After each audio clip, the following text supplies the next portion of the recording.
Presiden Prabowo benar-benar menghadang Trump untuk tidak menyerang Iran. Subianto tidak tinggal diam. Setelah upaya terakhirnya memohon kepada Donald Trump yang baru saja terpilih kembali sebagai Presiden AS untuk membatalkan rencana serangan terhadap Iran, Prabowo mengambil langkah ekstrim. Trump menolak, mengklaim Iran harus dihancurkan demi sekutu kami. Respons Prabowo, sebuah operasi hitam yang tak terlacak, mengerahkan 12 anggota Kopassus elit, pembunuh terbaik Indonesia, untuk menghabisi 5 jenderal top Israel.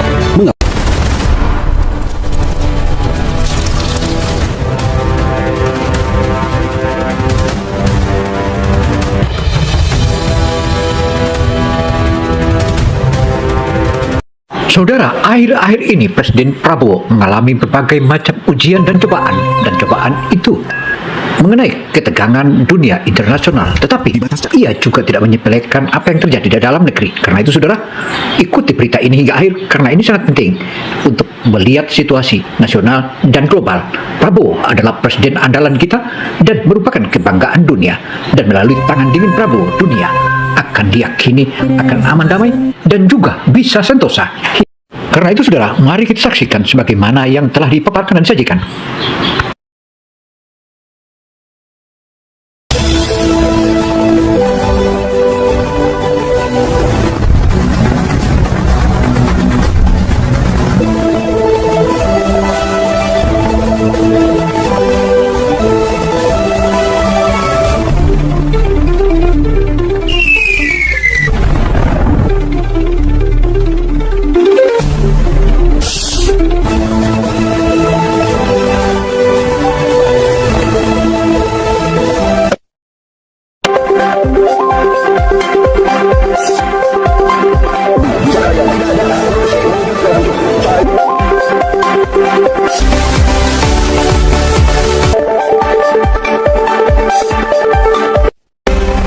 Jumpa lagi dengan Opini Gino Television Indonesia. Kali ini Opini Gino menyajikan tentang situasi bagaimana Presiden Prabowo menangani berbagai macam gejolak yang ada di dunia internasional, tetapi tidak pernah terlepas untuk juga memperhatikan situasi dan kondisi dalam negeri.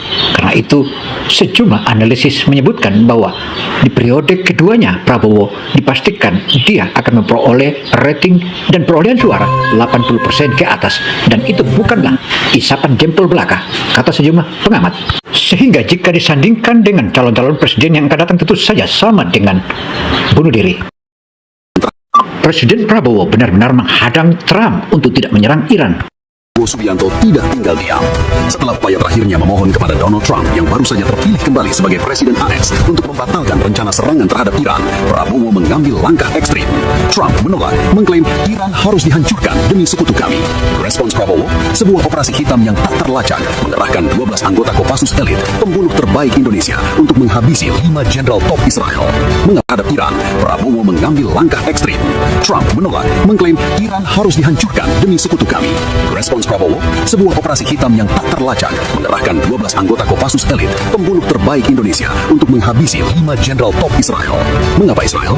Karena intelijen Indonesia menunjuk mereka sebagai arsitek utama di balik dorongan perang AS Iran dengan pengaruh mereka di Washington yang tak tergoyahkan. Ini bukan sekedar balas dendam, ini pencegahan perang dunia. Tim Kopassus dipimpin oleh Kolonel Bayang, nama samaran untuk operator legendaris dengan rekam jejak 50 misi sukses, bergerak seperti hantu. Saudara, Presiden Prabowo melihat panasnya Timur Tengah dan persiapan perang antara Amerika dan Iran. Dia tak tinggal diam. Karena itu, berbagai macam upaya ia melakukan salah satu langkah-langkah konkret. Bahkan ironinya, di tengah upaya itu ada gejolak, ada upaya untuk menculik Prabowo ketika melakukan salah satu langkah-langkah konkret agar lahirkan solusi sekaligus mencegah terjadinya perang di Irak antara Irak dan Amerika. Karena itu, langkah-langkah itu sangatlah langkah berbahaya. Dan mari kita saksikan drama penculikan terhadap Presiden Prabowo ketika dilakukan di Irak. Dan ini merupakan salah satu drama yang paling berbahaya. Mereka dilengkapi dengan senjata senyap, identitas palsu, dan dukungan logistik dari jaringan rahasia di Timur Tengah. Misi dimulai 48 jam setelah panggilan Prabowo Trump dengan target pertama, Jenderal Avi Cohen, Komandan Intelijen Mossad yang diduga merancang strategi sabotase nuklir Iran. Malam itu, di sebuah villa mewah di pinggiran Yerusalem, Cohen sedang rapat rahasia dengan penasihat AS. Saudara, adu ketangkasan antara para perwira-perwira intelijen dan parti intelijen tentu saja bukanlah permainan biasa, tetapi di sini akan melihat mana yang lebih senior dan mana yang paling tajam intelijensianya. Tentu saja para pakar-pakar di bidangnya dan kalangan jenius akan berperan untuk menentukan siapa yang bisa mengendalikan situasi di wilayah itu. Karena itu, masuknya Kopassus Indonesia atau Intel Tempur, maka begidiklah beberapa negara yang selama ini mengandalkan militernya. Karena Indonesia ditahu bahwa memiliki kekuatan yang tak kasat mata. Kopassus menyusup melalui saluran pembuangan, menghindari sensor laser dengan perangkat jamming buatan Indonesia. Dua operator mendekat dari atap, sementara yang lain mengalihkan perhatian dengan ledakan kecil di gerbang depan. Cohen yang sedang merokok cerutu sambil membahas peta serangan, sempat bereaksi. Sebuah pisau kerambit menusuk lehernya dari belakang, cepat, tanpa suara. Darah menyembur ke dokumen rahasia, tubuhnya ambruk ke karpet. Tim mundur dalam 90 detik, meninggalkan jejak palsu yang mengarah ke kelompok militan Palestina. Presiden Prabowo benar-benar menghadang Trump untuk tidak menyerang Iran. Subianto tidak tinggal diam. Setelah upaya terakhirnya memohon kepada Donald Trump yang baru saja terpilih kembali sebagai Presiden AS untuk membatalkan rencana serangan terhadap Iran, Prabowo mengambil langkah ekstrim. Trump menolak, mengklaim Iran harus dihancurkan demi sekutu kami. Respons Prabowo, sebuah operasi hitam yang tak terlacak, mengerahkan 12 anggota Kopassus elit, pembunuh terbaik Indonesia, untuk menghabisi 5 jenderal top Israel. Mengatakan Prabowo, satu jatuh, perang mundur. Levy, ahli strategi pertahanan udara IDF, berada di markas bawah tanah Tel Aviv, dikelilingi penjaga bersenjata. Kopassus menggunakan drone mini untuk memetakan ventilasi, lalu menyusup sebagai teknisi pemeliharaan. Saat Levy keluar untuk istirahat kopi di koridor aman, seorang operator menyuntikkan racun saraf melalui jarum halus di lengan bajunya. Efeknya instan, jantung berhenti dalam 20 detik, tampak seperti serangan jantung alami. Tubuhnya ditemukan oleh asisten, tapi autopsi gagal mendeteksi jejak. Racun itu dirancang untuk hilang dalam darah. Kopassus keluar melalui terowongan darurat, membawa data curian tentang rencana serangan drone ke Iran. Saudara, aksi heroik Kopassus Indonesia yang menggunakan berbagai macam sumber daya, bahkan Nyi Blorong atau sesepuh para siluman-siluman Indonesia turut diturunkan untuk membantu dalam operasi tersebut. Operasi itu bukanlah operasi biasa, dan ini sudah dilakukan berkali-kali dan selalu berhasil dan berhasil. Keberhasilan itulah yang membuat akhirnya mencegah dan menghentikan terjadinya perang besar antara Amerika Serikat dan Iran. Alkisah saudara, pencegahan terjadinya perang besar itu berhasil dilakukan oleh Kopassus Indonesia bersama pasukan siluman. Langkah tegas Prabowo mulai menggoyang aliansi AS Israel.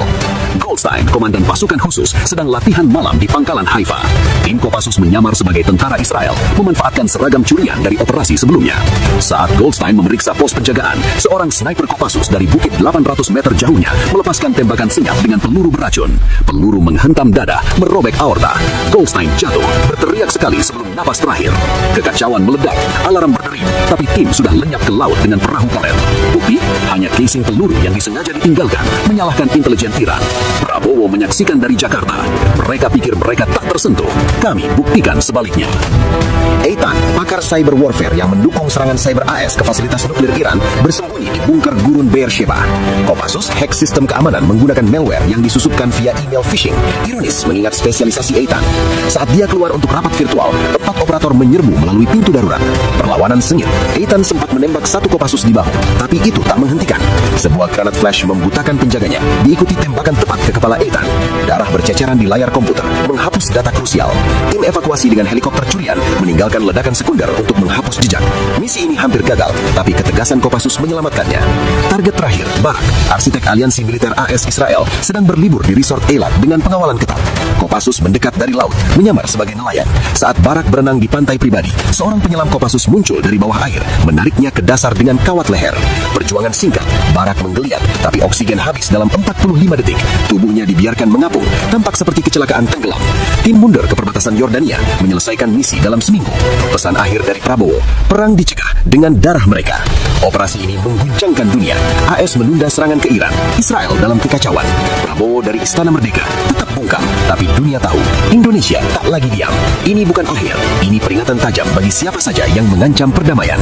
Setelah sukses menghabisi 5 jenderal top Israel yang dianggap sebagai pendorong utama perang AS Iran, intelijen Indonesia mengungkap rahasia lebih dalam. Salah satu target sebenarnya memiliki ikatan ganda. Jenderal Yosef Barak, yang sebelumnya diidentifikasi sebagai arsitek aliansi militer Israel, ternyata adalah aset rahasia AS. Seorang jenderal Amerika berpangkat tertinggi yang menyamar sebagai perwira IDF untuk operasi bersama. Dia adalah yang terkuat di antara kelima target.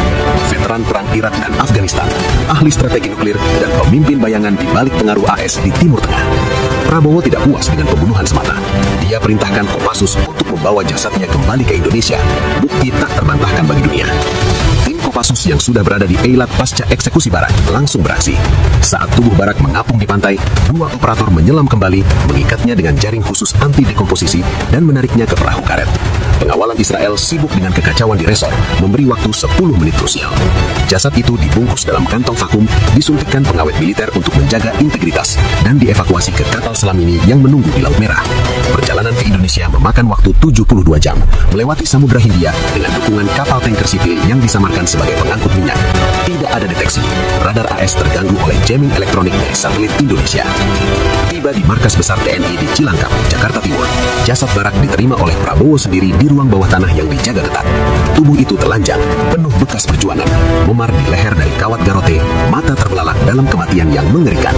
Autopsi rahasia mengkonfirmasi identitas ganda, tato rahasia CIA di bahu kanan, chip pelacak yang sudah dinonaktifkan oleh Kopassus. Prabowo berdiri tegar, memerintahkan, ini bukan mayat biasa, ini pesan untuk Washington, jangan main api dengan kami. Jasad itu difoto dari segala sudut, dikirim secara anonim ke kedutaan AS di Jakarta melalui kurir bayangan. Dampaknya langsung, Trump menelpon Prabowo dalam kemarahan, tapi serangan ke Iran dibatalkan sepenuhnya. Israel menyangkal keterlibatan Barak dengan AS, tapi kebocoran data dari operasi Kopassus membongkar semuanya. Ini bukan akhir konflik, ini pergeseran kekuasaan. Prabowo telah membuktikan Indonesia bisa menjangkau siapa saja, di mana saja. Dunia gemetar, siapa selanjutnya? Operasi bayangan telah mengubah peta geopolitik dengan satu jasad mati sebagai katalisator. Demikianlah paparan opini Gino Television Indonesia. Semoga informasi yang kami sajikan ini memberikan manfaat bagi kita semua, karena informasi ini akan terus kami update hingga memberikan kepada seluruh pelanggan ataupun seluruh pemirsa dimanapun Anda berada bisa memuaskan diri dengan opini Gino Television Indonesia. Saya Gino Samsudin Mirsad melaporkan. Wassalamualaikum warahmatullahi wabarakatuh.